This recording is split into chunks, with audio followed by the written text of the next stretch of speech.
EVM hack करा, आयोगानं 4 वेळा आव्हान दिलं होतं. विरोधक आरोप करतात, मात्र निवडणूक आयोगाला सामोरं जायला तयार नाहीत. राहुल गांधींच्या आरोपांनंतर फडणवीसांची टीका. आम्ही प्रश्न निवडणूक आयोगाला विचारतोय, पण भाजप उत्तर देतं. मग निवडणूक आयोग भाजपचा विभाग असं आम्ही म्हणायचं का? रोहित पवारांची टीका. राहुल गांधींना पराभव पचवता येत नाही. राहुल गांधींनी जिंकल्यानंतर आरोप का केले नाहीत?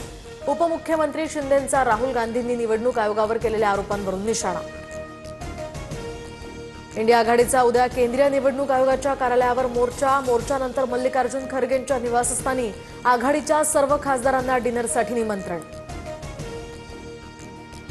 फ्रॉड करण्याची ऑफर दिली तर तेव्हाच तक्रार का दिली नाही? सलीम जावेद स्टोरी बंद करा.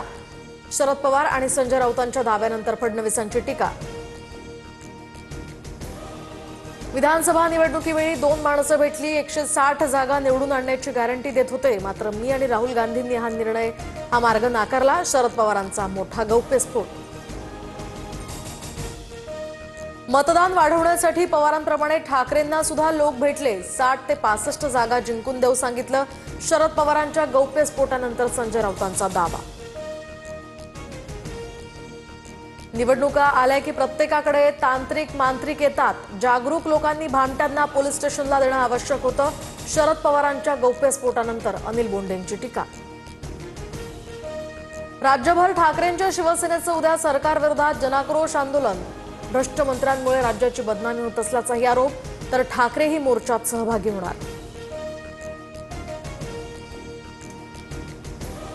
तर घोटाळेबाज सरकारविरोधात आमचं आंदोलन.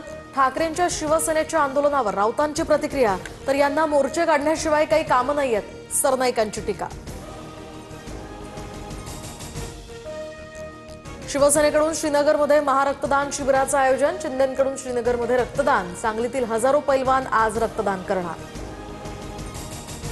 कबुतरांना दाणे टाकू नये, दादरमध्ये कबुतरखान्याजवळ बॅनरद्वारे आवाहन. मात्र गिरगाव चौपाटीवर मध्यरात्री कबुतरांना खाद्य देण्याचे प्रकार अजूनही सुरूच. दारूमुळे किती लोक मेलेत? आधी चित्रा वाघ यांना विचारा. राज्य सरकारनं न ऐकल्यास आंदोलन करणार. 1 लाख लोकांना येऊन या ठिकाणी आंदोलन करणार. दादरमधील कबुतरांना बंदीवरून जैन मुनींचा इशारा. कल्याण आणि डोंबिवलीमध्ये 15 ऑगस्टला चिकन मटण शॉप बंद ठेवण्याचे आदेश. नियम भंग केल्यास पालिकेकडून कठोर कारवाईचाही इशारा.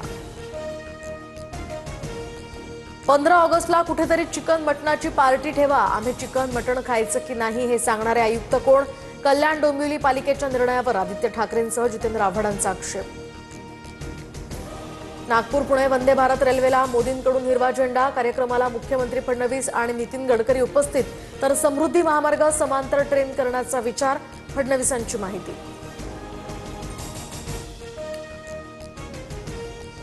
बेस्ट पतपेढीच्या निवडणुकीसाठी ठाकरे बंधूंची युती. मनसे आणि ठाकरेंच्या सेनेकडून आजपासून एकत्र प्रचार. गोरेगावमध्ये संध्याकाळी 5 वाजता कार्यकर्ता मेळावा. उपमुख्यमंत्री शिंदेंच्या हस्ते झेंडा दाखवत ठाण्यामध्ये वर्षा मॅरेथॉनचं उद्घाटन. 20,000पेक्षा अधिक धावपटूंचा मॅरेथॉनमध्ये सहभाग. राज्यात विद्यार्थ्यांसाठी 120 ठिकाणी वसतिगृह उभारणार. तर 1,200 कोटींची तरतूद. 25,000 निवासी सुविधा उपलब्ध होणार. संजय शिरसाट यांची घोषणा. तर गणेशोत्सवाच्या पार्श्वभूमीवर मुंबईमधील सार्वजनिक गणेश मंडळांच्या आगमन सोहळ्यांना सुरुवात. अनेक गणेशमूर्ती परळ कार्यशाळेतनं गणेश मंडपाच्या दिशेनं मार्गस्थ.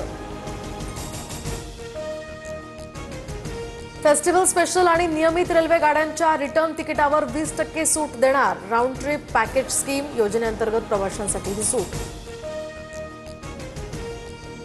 पंतप्रधान पीक विमा योजनेतील गेल्या वर्षीच्या रखडलेल्या दाव्यांची नुकसान भरपाई उद्या शेतकऱ्यांच्या खात्यावर जमा होणार. एकूण 921 कोटी रुपये राज्यातील शेतकऱ्यांना यातून मिळणार. विदर्भात होत असलेल्या पावसामुळे जळगावमध्ये पूर्णा नदीच्या पाणी पातळीत वाढ. तर पाणलोट क्षेत्रामध्ये सुद्धा वाढ झाल्यानं हातनूर धरणातनं तापी नदी पात्रामध्ये मोठ्या प्रमाणात विसर्ग. बुलढाण्यात जोरदार पाऊस. तर नदी नाले दुथडी भरून वाहू लागले. नदीला पूर आल्यामुळे नदी काठावरील शेती पिकांचं प्रचंड नुकसान.